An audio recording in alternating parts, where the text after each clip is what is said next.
おいおいおいおい、こいつら封印されてるんじゃなかったのか。勘弁してくれよ。だがこんなこともあろうかと。持っててよかった日本刀。おい、俺様をそこら辺の生倉と一緒にするんじゃねえよ。俺様は伝説の妖刀カンナギ様だぜ。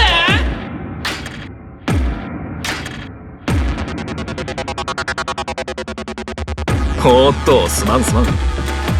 というかこいつらすげえ量だな。早いとこもう一回封印しないと。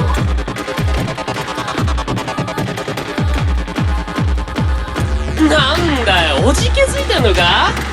俺たちなら楽勝だろ。そうだな、頼りにしてるぜ。